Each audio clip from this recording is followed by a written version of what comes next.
guitarra, hay curvas de mujer, curvas de laberinto que no puedes resolver. Hay curvas encubiertas y no es casualidad. Prepara tu sentido que la curva va a empezar. Son la curva de la oreja. Camino obligado para estar dentro de tu cabeza. Las curvas de la oreja, con la periodista de investigación Ivi Cángaro. Las curvas de la oreja, un programa para escuchar la realidad sin vueltas. Hasta las 19 te acompañamos con información, opinión y la mejor música. Hay curvas de guitarra, hay curvas de mujer, curvas de laberinto que no puedes resolver. Hay curvas encubiertas y no es casualidad. Prepara tu sentido que la curva va a empezar. Son la curva de la oreja. Camino obligado para estar dentro de tu cabeza. Camino obligado para estar dentro de tu cabeza.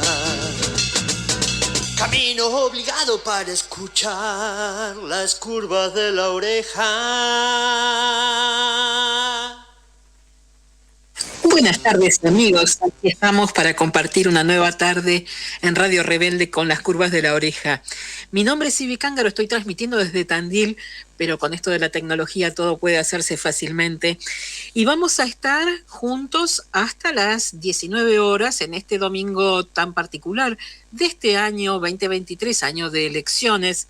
Están cerrando los comicios en este momento en 4 provincias, deberían ser 5 por todo lo sucedido en la semana y esta intromisión alevosa de la Corte Suprema. Tucumán no está participando de la contienda electoral como debería ser. Así que hay elecciones que están cerrando en estos momentos en Salta, en San Juan, en forma parcial, en Tierra del Fuego y en La Pampa. Vamos a ir siguiendo más o menos en la medida de lo posible lo que suceda en esta hora con algunos de los resultados, algunos un tanto previsibles.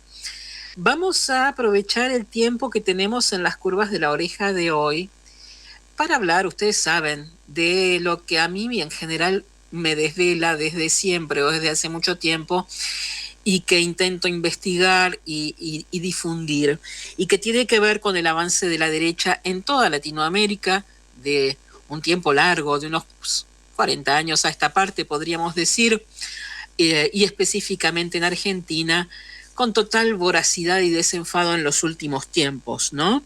Y en particular, ustedes saben que desde la fatídica noche del 1 de septiembre, uno de los temas que me conmueven y que investigo y que me interesa difundir es el del intento del magnicidio a Cristina. Esta semana hubo algunas novedades con respecto a eso, novedades que tienen que ver con, por fin, y luego de casi un parto, ¿no? De 7 meses, los teléfonos de Carolina Gómez Mónaco y de Ivana Bodziewicz, las dos reconocidas asesoras de Gerardo Milman, fueron incautados y periciados por fin por la justicia, fundamentalmente porque una de ellas se presentó voluntariamente a testificar, si no posiblemente no hubiera sucedido. Vamos a hablar del testimonio de Ivana y de la puerta y el panóptico que se abre con su testimonio, que es de extrema gravedad, un tema ninguneado por supuesto por los medios del hegemón y que tienen que ver con que cada vez más queda de manifiesto que Patricia Bullrich estuvo involucrada casi directamente con el intento de asesinato, o por lo menos estuvo bordeando muy claramente a todos los personajes que estuvieron imbricados directamente. Vamos a hablar también del teléfono de Sabac Montiel y la pericia del teléfono de Sabac Montiel, porque si bien se hizo hace bastantes meses, hubo algunas novedades en la causa y una declaración directa de la jueza Servini de Cubría, donde dice claramente que el teléfono fue prácticamente agarrado a martillazos para borrar todo lo que tuviese en su contenido. La vecina de Cristina, de quien también hemos hablado mucho aquí, también hay novedades con respecto a ella, porque por fin en la causa paralela que llevan en el juzgado de Martínez de Giorgi y que nosotros insistimos que debería estar unificada a la causa de Capuchetti. En la causa de Martínez de Giorgi, que investiga a Revolución Federal, parece que están pidiendo se investigue nuevamente o en más profundidad a Jimena de Tesanos Pinto, que no es otra más que la vecina de Cristina, que abrió las puertas de su casa para que allí se generen determinadas operaciones de inteligencia. Vamos a hablar de todo esto y vamos a hablar también, como siempre, de la derecha, acerca de los candidatos de Patricia Bullrich, específicamente de uno que está siendo elegido por buena parte de la ciudadanía salteña y que no es otro más que Miguel Nani, el candidato de Patricia Bullrich en la provincia de Salta, candidato a diputado. Vamos a ver quién es Nani, qué hace, qué hizo, quién es, porque como siempre todos los que rodean a Patricia tienen desde denuncias por abuso sexual hasta malversación de fondos, expropiaciones, una gente preciosa. Y si tenemos tiempo, después de todo esto, vamos a ver quiénes son también los que la secundan en la ciudad de La Plata. Pero todo esto después de un poquito de música.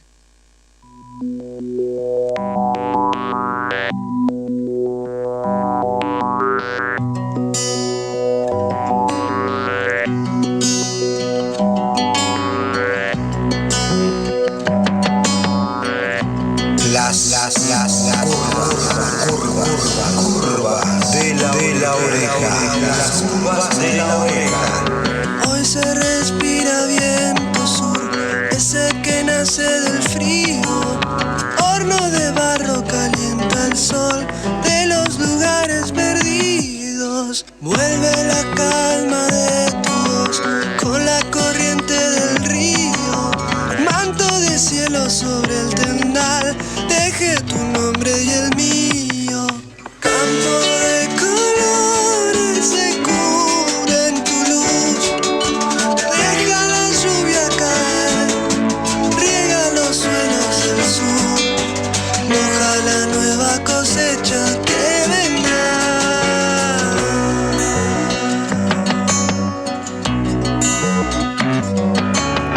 Tu cuerpo calma mi dolor y se dibuja el camino.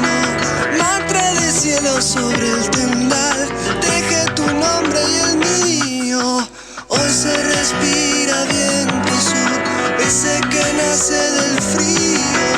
Horno de barro calienta el sol de los lugares perdidos.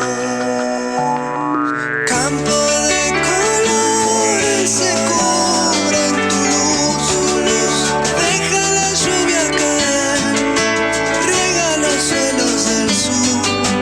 Moja la nueva cosecha que vendrá.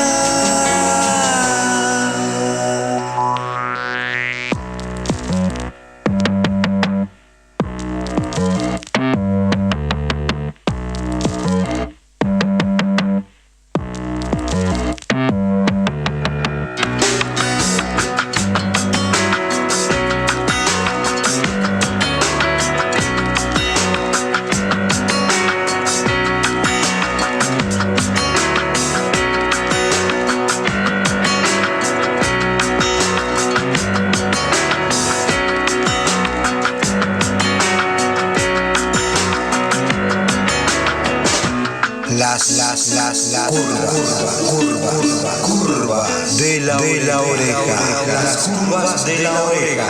El otoño vuelve a despertarme de la siesta. Voy a dejar caer otra piel.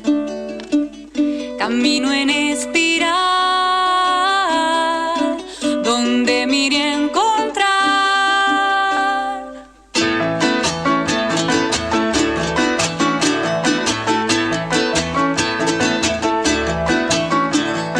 Quiero nacer de nuevo en tus ocres y naranjas.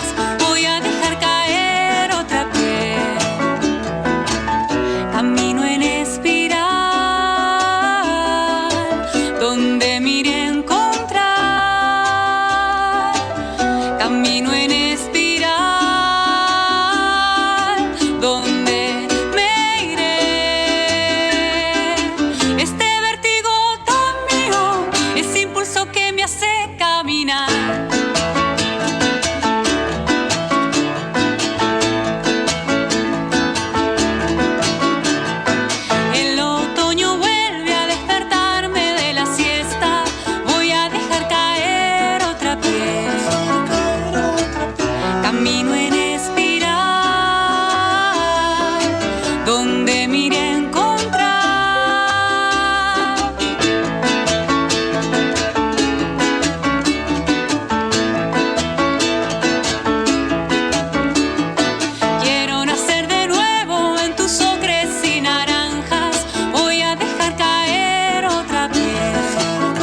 una idea toma forma, se hace sonido, es voz y es palabra, la tuya y la mía, la nuestra. Da vuelta, nos habita, transita por las curvas de la oreja. Estamos de vuelta entonces y siempre me olvido de dar el teléfono de la radio, que es 11 26 90 8496. Pueden dejar mensajes ahí en el WhatsApp de la radio, como lo hizo Silvia, que escribe desde España y dice: habitualmente te sigo por Twitter y por primera vez escucho tu programa por YouTube desde España. Porque claro, pueden hacerlo entrando a Radio Rebelde en vivo en YouTube y escucharlo desde ahí. Y agrega Silvia: tus investigaciones son serias y fundadas. Bueno, muchísimas gracias, Silvia. Pueden entonces mandar mensajitos al teléfono que se los repito, 11 26 90 8496. La música que escuchábamos recién, que también suelo olvidar mencionarla y me lo reclaman, pasaba Leonardo Aristimuño con Tu nombre y el mío y Georgina Sanz con Espiral. Recién les comentaba al inicio del programa, cuando presentábamos los temas, que los candidatos de Patricia Bullrich realmente, más que currículum, tienen prontuario, ¿no? Unos historiales tremendos. En este momento se cerraron los comicios en varias provincias, decíamos, en Salta, en San Juan, en Tierra del Fuego, en La Pampa, y vamos a focalizar específicamente en Salta, donde el candidato de Patricia Bullrich, del PRO, es Miguel Nani. Miguel Nani es actualmente diputado, y si yo les digo solamente el nombre, posiblemente no lo identifiquen. Pero si les digo que es la persona que cuando tuvo que dar un brevísimo discurso diciendo si adhería o no a una votación en positivo o en negativo, no solo tuvo que leer, sino que además leía muy mal. Vamos a escucharlo para recordarlo. En dicha audiencia se aprobarán símbolos partidarios, denominación fotográfica de candidatas. Denominación fotografías de candidatas. Continúe, diputado, por favor. Denominación fotográficas fotografías de candidatas y candidatos entregados y demás requisitos. Continúe, diputado. En caso de rechazo del símbolo o figuras partidarias, la denominación o la figura correspondiente, los interesados... Es la denominación o la fotografía correspondiente. Diputado, por favor. En caso de rechazo del símbolo o figuras partidarias, la denominación o la fotografía correspondiente, los interesados tendrán un plazo de 48 horas para realizar los cambios o las modificaciones propuestas. Bueno, este es Miguel Nani, diputado salteño, oriundo de Cafayate, que en ese momento tenía que decir algo muy básico, tuvo que leerlo y encima lo leía tan mal que la diputada de Los Penato, que es la otra voz que se escucha al lado, tenía que dictarle lo que tenía que decir. Un verdadero bochorno en ese momento que se difundió bastante, pero quedó ahí. Uno dice, pero ¿y quién es este tipo? O es uno de los tantos que ocupan banca y que pasan de manera ignota y a veces un poco infame también por la Cámara de Diputados. Vamos a hacer una breve historiografía de él, pero sobre todo de su historial casi de prontuario, ¿no? Por este tipo están votando hoy. Se presentaron el 50% de las personas nada más a votar, pero un buen porcentaje de ese 50% está eligiendo a este tipo como gobernador. Miguel Nani es oriundo de Cafayate, fue presidente de la Unión Cívica Radical salteña, fue senador provincial y hoy es diputado nacional por Salta.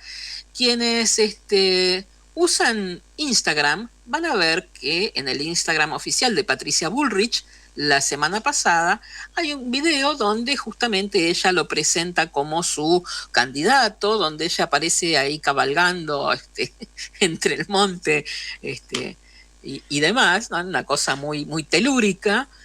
Pero Pero bueno, Nani como candidato a diputado no tiene una actividad muy destacada, no ha presentado proyectos, no ha tenido discursos relevantes, salvo este que acabamos de escuchar.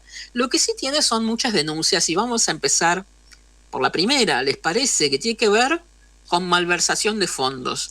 Todo esto, les aclaro, como siempre digo, es información pública, ¿eh? No es que a lo majul son papelitos que me entregó alguien mientras corría por los bosques de Palermo, ni nada por el estilo. Esto es lo que se encuentra solamente googleando y ustedes pueden hacerlo, pueden ir siguiendo esta línea que les voy marcando al googlear, porque hay hasta videos y todo. De esta malversación de fondos, por caso, dio cuenta la concejal radical por Cafayate, Patricia Castro, que dijo en julio del 2021 se presentó ante la Fiscalía Penal y denunció al presidente de la UCR Salta, Miguel Nani, por entonces, por la comisión del delito de malversación de fondos públicos, estafa, retención indebida, desbaratamiento de derechos, hurto y o el delito penal que corresponda. Poca cosa, ¿no? ¿Qué pasó? Nani tenía que entregar los fondos correspondientes al departamento y circuito Cafayate, como presidente de la UCR, de donde además es oriundo de Cafayate, y demoraba en mandar el cheque para las elecciones de agosto de ese año, del 2021. Finalmente, y bajo presión de una carta documento, mandó la plata, pero mandó 80.000 pesos, cuando lo que correspondiente, que siempre es en virtud de los votos cosechados en las elecciones anteriores, tenían que ser 223.000 pesos. O sea, mandó 3 por 8, 24, la tercera parte de lo que tenía que mandar en el 2021, además, que no era era un dinerito que parece que pasó a su faltriquera. Nunca se supo del destino de ese dinero faltante y la causa, por supuesto, no avanzó, porque las causas por estafas en general duermen el sueño de los justos. Si otras más importantes y trascendentes pasa lo mismo, si sucede eso hasta con una pistola en la cabeza de la vicepresidenta, imagínense por una causa de unos pesos que quedaron perdidos en un bolsillo, ¿no? Pero entonces, además, pasaba algo más, porque esto sucedió, decíamos, en agosto de 2021, pero la presidencia de la UCR que ejercía Nani había vencido en abril y él mismo se la extendió hasta noviembre. Él, así como hacen los de la Suprema, como hace Rosati con sus nombramientos, bueno, el mismo Nani se extendió la presidencia del partido hasta noviembre. ¿Para qué? Para poder hacer uso discrecional de los fondos de las elecciones que iban a ser entre agosto y octubre de ese año.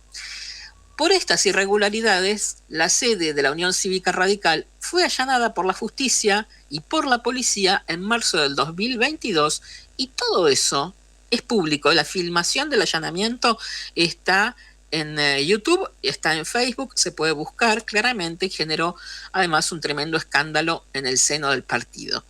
Esta es la causa más nimia que tiene Nani. Veamos otras.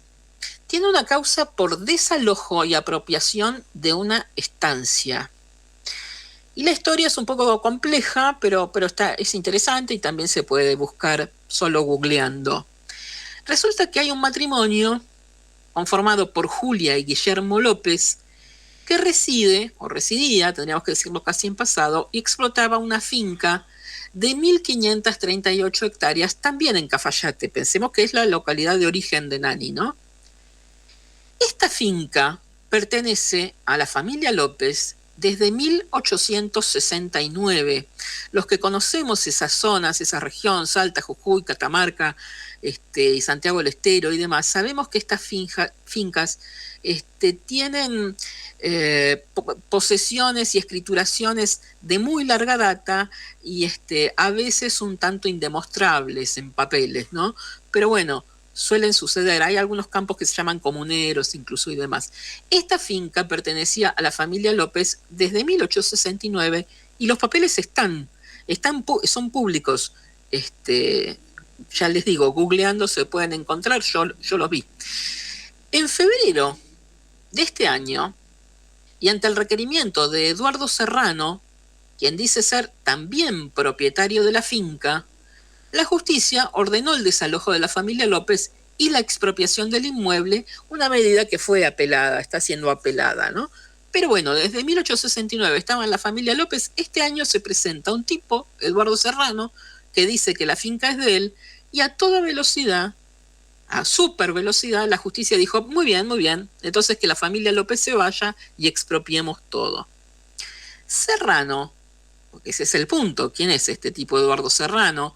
Que ni siquiera es oriundo de la zona y dice ser el dueño de la estancia, quiere instalar allí un viñedo que de hecho ya empezó a armarlo, está casi en funcionamiento. Y lo curioso es que mientras la familia López muestra documentos de 1869 que probarían la titularidad del predio, los de Serrano son posteriores, pero cuentan con el aval de Miguel Nani. Acá es donde entra a tallar el diputado, ¿no? Y Miguel Nani dice, sí, yo lo conozco a Serrano, doy fe de que efectivamente es el dueño de esa finca, se presentó en la justicia básicamente en defensa de Serrano. Y uno piensa, ¿cuál sería el interés? ¿Cuál es el vínculo entre Serrano y Nani? ¿Por qué sería tanto interés de este diputado en defender la propiedad de este tal Serrano? Bueno, porque claramente podría funcionar, y lo vamos a decir en potencial, como un testaferro, ¿no? ¿Por qué? Porque Miguel Nani, junto con su hermano Ernesto, habían sido propietarios de la finca lindera de esta de los López, una finca llamada Buena Vista, que luego vendieron a capitales europeos supuestamente representados por Eduardo Serrano, quien también ahora reclama entonces la propiedad de los López, ¿no? O sea, los Nani le venden a Serrano y Serrano, como comprador de los Nani, también reclama la finca de los López. Hasta la llegada de Serrano, los López vivían del pastoreo y de plantaciones de vid, de duraznos, de damascos, de ciruelas, peras, todas producciones muy locales y muy pequeñas, ¿no? Desde que Serrano dice ser propietario de esa tierra, ingresó a la misma, tomó posesión, pero lo hizo con móviles policiales de la provincia, o también a la inversa, porque no solamente iba con los móviles de la policía provincial apoyando su toma de posesión, sino que los policías ingresaban en la camioneta particular de Serrano y presionaban al matrimonio para que firmen el traspaso de la propiedad bajo amenazas de demoler todo. Hay filmaciones de esto donde se escucha a los policías diciéndole a la señora López, india, negra, esclava, la policía con Serrano detrás, refiriéndose así a los propietarios de la tierra. Finalmente, pasaron por encima de las plantaciones con topadoras, envenenaron a todos los animales, a ellos los amenazaron constantemente e incluso hicieron los López una denuncia por intento de homicidio porque una vez que Serrano los quiso atropellar con la camioneta.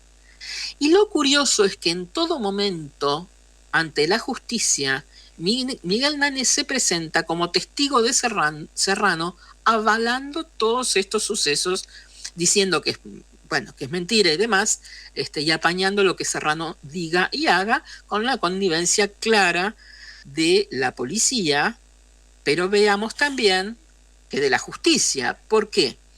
Porque la jueza de la causa es María Virginia Toranzos, que es la jueza del juzgado de primera instancia en lo civil, comercial, laboral, de personas y familias y de garantías del Distrito Judicial Centro Cafayate. En esas comunidades pequeñas pensemos además que no solo todos se conocen, sino que son sociedades que están fragmentadas casi a hachazos, ¿no? Los que tienen la sartén por el mango y el mango también, y todos los demás, digamos. La jueza, María Virginia Toranzos, es familiar directa del policía, por eso podemos entender, ¿no? Esa imbricación, policía, justicia, poder. Es familiar directa del policía Arturo Ignacio Sapo Toranzos, un represor acusado de torturar y ejecutar a militantes montoneros luego de la toma de la finca Ampascachi, algo sucedido el 23 de octubre de 1972. Integró también la banda de los comisarios junto a otros represores que asoló Salta en la década del 70. Estos son los amigos de Nanis y sus testaferros, de alguna manera. Nani tiene además una causa por deforestación y es absolutamente reciente, es de febrero del 2023 y tiene que ver con la campaña que hoy cierra en estos comicios que veremos qué resultados le dan, ¿no? Porque en febrero del 2023 fue denunciado por los vecinos del Cerro San Bernardo por deforestar un bosque natural para instalar un enorme cartel de publicidad de su candidatura a gobernador. Las fotos son alevosas, es tremendo, es un bosque nativo profuso, bellísimo y extraordinario, con un enorme hueco en el medio, de donde emerge un gigante cartel con la cara de Nani, que no es precisamente tan bonito como el resto del paisaje, ¿no? La peor causa, a mi criterio, ni siquiera tiene que ver con el dinero, sino más bien con el poder, y el poder patriarcal de alguna manera, muy vigente en esas regiones también, y tiene que ver con una denuncia de violencia de género, amenazas y espionaje ilegal que también se tramita contra Miguel Nani. Miguel Nani, quien además se pronunció en contra de la legalización del aborto en la Cámara de Diputados, tendría una denuncia ante el Juzgado de Violencia Familiar y de Género de segunda nominación que dirige el juez Víctor Raúl Soria, quien a su vez también está denunciado por violencia de género ejercido contra una defensora oficial, así que sabemos cuál podría ser su criterio a la hora de decidir, ¿no? Miguel Nani, en julio del 2016, nombró a una asesora en su rol de senador provincial, con un sueldo por entonces de 50.000 pesos. Fíjense cómo esto de las asesoras se repite ad nauseam. Lo hemos mencionado con la cuestión Milman, que nombraba a asesoras, a muchachas con perfiles de OnlyFans que no se sabía muy bien en qué podrían asesorarlos, con sueldos algunos bastante altos, y vamos a ver también las denuncias de los candidatos de Bullrich en La Plata. Los dos candidatos de Bullrich están siendo procesados por abuso sexual y violación, también contra asesoras, y Nani, para no ser la excepción, lo mismo. Repetimos entonces y decimos, en junio del 2016 nombró a una asesora en su rol de senador provincial con un sueldo de 50.000 pesos, que en el 2016 era un dinerito, y que se depositaban en la cuenta de una caja de ahorro del Banco Nación. Tenemos hasta el número de cuenta, todo. Esta mujer ejerció hasta abril del 2018, casi 2 años estuvo como asesora, cuando finalmente fue despedida por el legislador. Nani, mientras tanto, en esos 2 años, habría mantenido una relación con esta mujer, mientras ella convivía con su marido, bueno, quien, enterado de la situación, esto pasa a ser parte del chisme, lo grave viene después, confrontó al legislador y, según relatan testigos en la causa, porque esto fue público, se escudaba detrás de la mujer mientras amenazaba al hombre diciéndole que haría valer sus influencias en Buenos Aires para dejarlo en la calle, haciéndolo despedir de su cargo en un organismo nacional. La mujer entonces se presentó ante Nani unos días después para reclamarle por el despido y por el entredicho con el marido, y él le habría dado una paliza, tal como ella expresó en un mensaje que consta en la causa y donde dice: este hijo de puta me acaba de pegar. Nani, además, habría mandado intervenir los teléfonos de esta asesora y de su marido. Hermoso todo, ¿no? Pero además, nadie se corta solo en esas cuestiones que vienen casi de familia, ¿no? Porque no hay fruto que caiga demasiado lejos del árbol, parece. Hace un rato hablábamos de la finca de los López y de que Miguel Nani tenía en sociedad el campo lindero con su hermano Ernesto. Bueno, Ernesto Nani, el hermano de Miguel, que está detrás de la expropiación de la finca de los López, durante la pandemia tuvo numerosas denuncias por saltar los protocolos contra el COVID.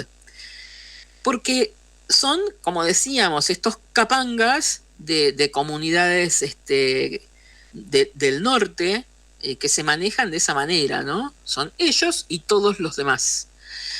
Entró autorizado a la provincia en medio de las restricciones con la indicación de hacer cuarentena en su casa, como sucedía en ese momento, cosa que Ernesto Nani, el hermano de Miguel, no cumplió. Viajó por toda la provincia, se negó a hacerse hisopados y falsificó su lugar de residencia en cuarentena. Al ser conminado por la policía, se escapó del control. Divino. Y el tío de Miguel Nani, no vamos a hacer todo el árbol genealógico, nos vamos a imitar a estos personajes nada más, también tiene causas en la justicia. El tío se llama Jorge Nani y está acusado desde 2020. Piensen que estamos haciendo solamente el raconto de las causas que tienen en los últimos 2 años. Jorge Nani está acusado desde el 2020 de apropiarse de más de 400 vacas que pastaban en un campo vecino al suyo, secuestrarlas y pedir a las familias campesinas linderas 3.000 pesos por cabeza, o sea, 1.200.000 pesos en total como rescate en el 2020 por las 400 vacas. Las familias a las que les pedía el rescate, además, son campesinos pobres que tienen 5 o 6 vacas cada uno como único medio de sustento. Él se las llevó, las secuestró y pedía rescate. No se puede ser tan garca, ¿no? Jorge Nani, además, es conocido en esa localidad por hacer ostentación de armas, por portar armas permanentemente, y esta causa de las vacas sigue sin resolverse. A 3 años de este suceso, las vacas siguen en su campo, él sigue explotando 400 vacas que le son ajenas, y las penas también, porque las penas son de los otros, y mientras tanto estas familias campesinas no pueden acceder a sus vacas, que son su único sustento. Este tipo es Miguel Nani y su familia, el candidato de Patricia Bullrich hoy en Salta, a quien un gran porcentaje de salteños elige como su posible gobernador. Vamos a una tanda de música y volvemos en unos minutitos nada más. Esta es la música de las curvas de la oreja. Música. Tu alma blanca se alza en vuelo, alas blandas en tu cielo. Abrazo el ancla de tus amarras y despego el canto de tu quebranto. Eterno mantra de mi silencio en velo. Tu alma blanca teje sueños, verde madre, niña siempre. Escucho el grito de tus recuerdos y te vuelves calma como tus mantas. Pequeña niña, no temas más al alba. Enciendo tus colores y los vuelvo fuego. Enciendo tus colores y los vuelvo fuego. Y nuestras vidas se cruzan así, como jugando, riendo al amor.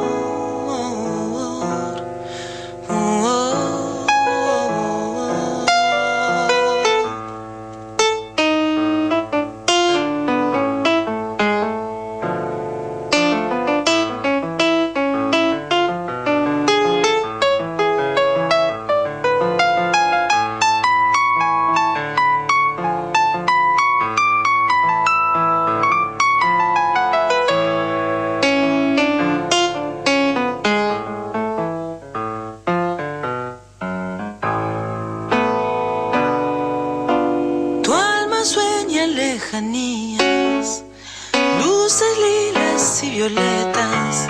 Serenamente vas dejando todo eso en mi canto. Siempre a mi lado, tus armonías iluminan la vida. Enciendo tus colores y los vuelvo fuego. Enciendo tus colores y los vuelvo fuego.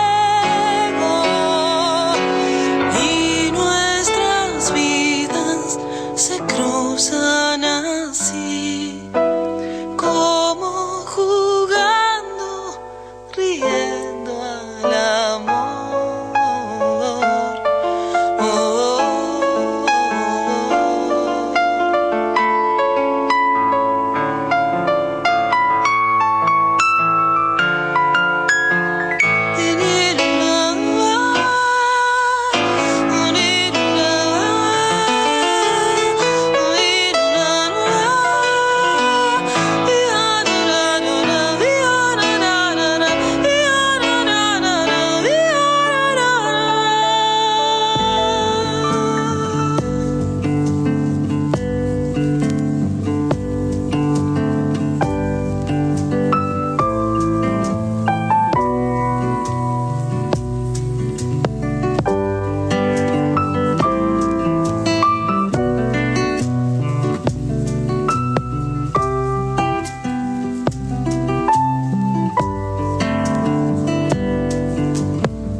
Las curvas de la oreja.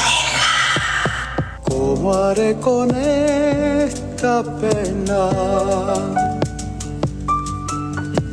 que se metió dentro mío, palomita? Es un árbol de tristezas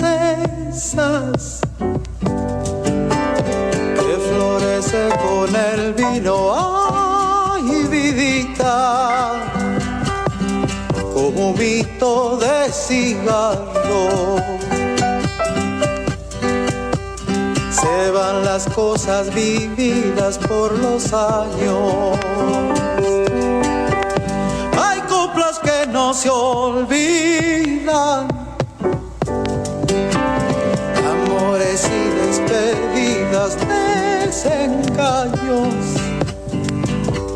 Solo quiero luz para andar y andar.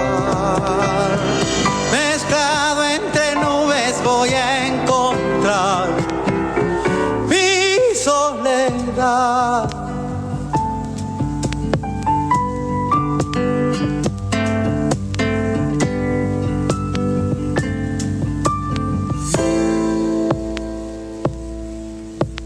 Largo mi grito a los vientos,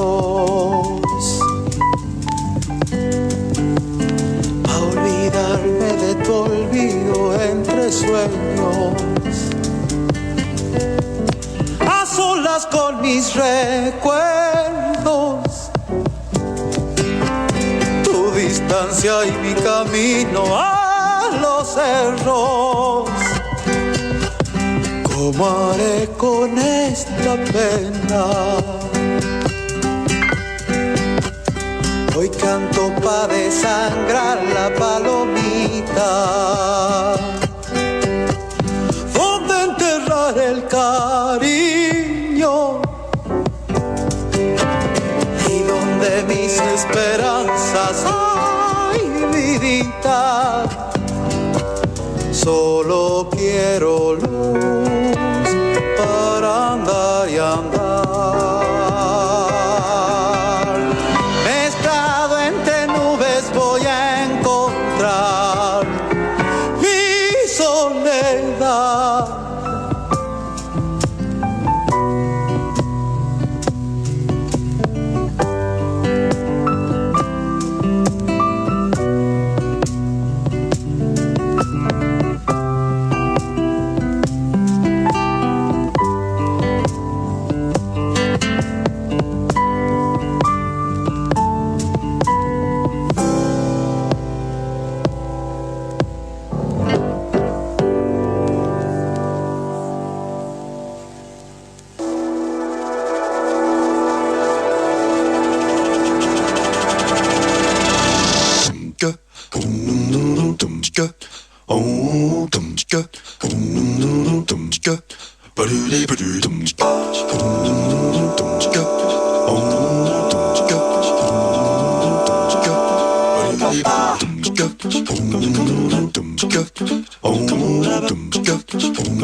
caracol, un laberinto, el corazón de un girasol, las alas de una mariposa, un tallo de trigo, un rizo de tu pelo, la oreja.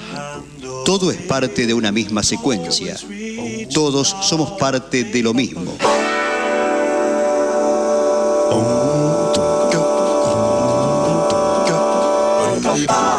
Las curvas de la oreja. Pasaba Marcela Pasadore con Lilas y Violetas y luego Raúl Carnota con su poesía, su talento. Qué cosa hermosa, solo luz lo que interpretaba. ¿Y cuál es el criterio de elección de música? Bueno, es personalísimo, es mío. Pongo y paso lo que a mí me conmueve, que supongo que no se difunde o se escucha demasiado en la mayoría de las frecuencias o las radios y demás, y que me gusta compartir básicamente. Pero si ustedes tienen otra idea o quieren escuchar alguna otra cosita o quieren opinar acerca de lo que estoy diciendo, pueden mandar un mensaje al WhatsApp de la radio, de Radio Rebelde, que es 11 26 90 8496. Al principio del programa les contaba que hubo grandes novedades que deberían ser mucho más expuestas y que deberían ser tapa de todos los medios, pero sabemos cómo se maneja el hegemón informativo, con ese enorme pulpo de varios tentáculos que son los que digitan a medios y mediadores nacionales, ¿no? Básicamente los socios en papel prensa. Y decíamos que uno de esos temas que deberían ser tapa son los surgidos como novedades en la causa que se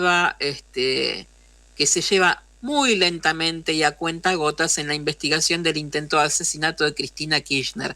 ¿Y por qué hubo novedades? Bueno, no por la investigación en sí misma, que está estancadísima, sino porque por motu propio, Ivana Bolsevics, que es una de las asesoras de Gerardo Milman, ¿se acuerdan?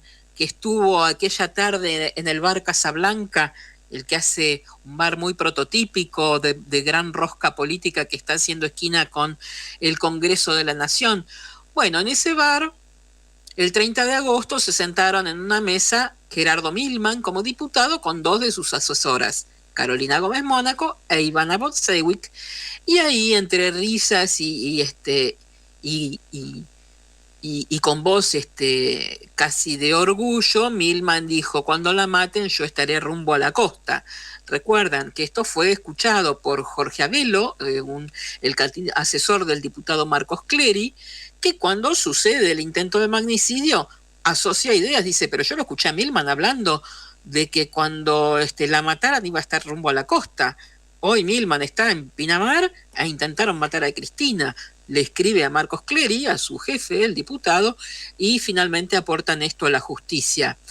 En un primer momento, estas asesoras fueron citadas a la justicia, negaron de plano haber estado en ese lugar, luego les mostraron las cámaras donde mostraban que efectivamente, tal como decía Abelo, habían estado ese día, a esa hora y en ese lugar. Dijeron: bueno, sí, estuvimos, pero no se habló de ese asunto. No les pidieron los teléfonos. Hubo un segundo llamado de la justicia en el que ellas finalmente entregaron los teléfonos, pero Ivana Bolsevic, por ejemplo, dijo: no, mire, yo le entrego mi teléfono, pero debo advertirle, jueza, que yo lo vacié. Vacié todo el contenido porque me asesoré, no quería que ustedes tuvieran acceso a conversaciones mías privadas, a mi intimidad, y me dijeron que la borrara, borré todo. Y Carolina Gómez Mónaco, en esa circunstancia, en el mes de noviembre o diciembre, en esta segunda audiencia, dijo que bueno, que ella también entregaba su teléfono, pero que era uno nuevo, que el anterior, que era el que contenía todas las conversaciones que podría haber cruzado con Milman y demás actores, ya no lo tenía. Total normalidad, nadie dijo absolutamente nada. Aceptaron eso y pasó. Pero ¿qué pasó? Ivana Bolsevic, a pesar de haber hecho todo esto, el 1 de enero fue despedida del laburo. O sea, demostró lealtad, complicidad y demás, y así todo la rajaron a la miércoles. Y entonces perdón, ¿no? Esto fue el 1 de diciembre, que fue que se presentaron ante el juez Rívolo. Ese mismo día la despidieron del laburo. O sea, cuando salió de declarar ya estaba desocupada. La semana pasada volvió a presentarse a la justicia Ivana Bolšević sin haber sido citada. Se presentó por motu propio. Se presentó ante la fiscalía y le dijeron, mire, venga más adelante porque ahora el fiscal se va a tomar unas vacaciones, así que venga el 10 de mayo. En el interín, cuando ella se va, de eso que en realidad, si una mujer así se presenta con el rol preponderante que tuvo en esta trama, lejos de patearla para adelante, deberían haber mostrado un poco de inquietud, ¿no? Porque es lo que querría decir por motu propio, pero no, la patearon para adelante y en el interín parece ser, y esto es lo gravísimo, de la fiscalía alguien le avisó a Milman y Milman a su vez le avisó a Gómez Mónaco, porque Ivana Bolšević empezó a recibir numerosos mensajes intimidatorios de Carolina Gómez Mónaco, la otra asesora, en los que les decía, por ejemplo, no me sueltes la mano, no nos vas a traicionar ahora, quiero verte enseguida, bueno, un montón de cosas así, que hizo que Ivana Bolšević no esperara la cita del 10 de mayo y se presentara finalmente el 5 de mayo ante la fiscalía. Una de las cosas que le decía, por ejemplo, Gómez Mónaco, cuando empezó a mandarle mensajes en esa filtración que salió de la misma fiscalía, le decía, ¿y ahora qué querés declarar? Y le dijo que un tal Diego, que sería un abogado cercano a Bullrich, estaba pidiendo explicaciones e incluso le reenvió un audio de este abogado. Y este hombre es quien, al parecer, fue quien las asesoró cuando fueron convocadas a dar testimonio en principio, ¿no? No me traiciones, le habría advertido también Carolina Gómez Mónaco. Bolšević entendió todo esto como una intimidación, no quiso esperar más, fue directo a Comodoro Pi, a la mesa de entrada de fiscalía, le dieron algunas vueltas, pero al final le tomó testimonio la fiscal Alejandra Mangano, que es quien subroga a Rívolo en estos días. Y allí ella dejó los mensajes y los audios en cuestión para que sean analizados. En la declaración de Ivana, dice, por ejemplo, que voy a tratar de sintetizar porque nos corre bastante el tiempo, que el 10 de noviembre del año pasado se juntó a tomar un café con Gómez Mónaco y hablaron de la cuestión de los celulares y de la posibilidad de que finalmente se los secuestren. Entonces Carolina, por un lado, hizo como un sistema de pinzas. En ese café, un café Martínez, la habría intentado asustar con el argumento de que iban a violar su intimidad, que iban a mirar todas sus fotos, que iban a revisar toda su vida personal. La asustó, la apretó para finalmente decirle, pero tengo la solución. ¿Sabes qué? Vamos a ver a Milman.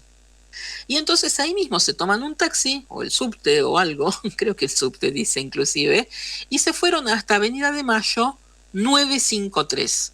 Si tienen interés, ponen en Google Street Avenida de Mayo 953, ahí van a ver que están las oficinas del Instituto de Estudios Estratégicos de Seguridad, y es de quien ya hemos hablado en este programa porque es la fundación que preside Patricia Bullrich, de la cual es secretario Gerardo Milman, y que en estos últimos tiempos fue allanada por algo que también investigamos hace tiempo y que tenía que ver con una facturación trucha de ese mismo instituto. ¿Se acuerdan que hablamos de los aportantes y demás al instituto? Bueno, hasta ahí fueron entonces Bolšević y Carolina Gómez Mónaco para ver qué hacían con sus teléfonos, ¿no? Los recibe, cuando llegan ahí a las 3 de la tarde, estuvieron más de 4 horas y las esperaba Milman con un perito informático que sería de confianza de Patricia Bullrich. Todo esto fue, repetimos, en las oficinas del IES que preside Patricia Bullrich. Este perito les pidió los aparatos a las 3 y se dedicó durante todo ese lapso a borrar el contenido. Mientras esto sucedía, el abogado al que llamaban Diego participaba por teléfono con altavoz Y uno de los temas que deliberaron tenía que ver con que a Gómez Mónaco le habían dado un celular nuevo, que no estaba a su nombre, y le advirtieron que debía desconectarlo y no entregarlo a la justicia. Y el perito le indicó que comprara un nuevo aparato y evitara registrar cuentas personales para que no se descargue ningún backup de información que pudiera tener almacenada. Eso fue lo que hicieron ese mismo 10 de noviembre del borrado, cuando Cristina Fernández de Kirchner anunció en Twitter que había instruido a sus abogados, Aldazábal y Ubeira, para que recusaran a la jueza. ¿No? O sea, Cristina hace esto, entonces Milman manda a Gómez Mónaco a buscar a Botsiewicz, van todos al instituto, borran los teléfonos, para que cuando finalmente llegó el día en que tenían que ir a la justicia, declararan lo que sucedió, que estaban borrados, que lo habían borrado y demás. Botsiewicz dice ahora que eso no lo hizo por motu propio, que lo hizo instigada por Milman y Gómez Mónaco en las oficinas de Patricia Bullrich con un perito que estaba ahí en esas oficinas. Y esto es lo grave, porque además cuando uno rastrea, cosa que hice y se difundió en Argenzuela y en Minuto Final, y es algo que en buena medida encontré sola, ese perito se llama Jorge Teodoro. En la declaración, ¿y por qué sabemos que es él? Porque Ivana Botsiewicz en la declaración dice no saber el nombre del perito que vació los teléfonos en las oficinas de Patricia Bullrich, pero lo describe como un hombre morocho, grandote, de unos 60 años, y dice algo curioso, dice, no recuerdo si tenía bastón. Cuando dice no recuerdo si tenía bastón, está instalando la idea de que pudiera tener un bastón, algo que no es habitual, ¿no?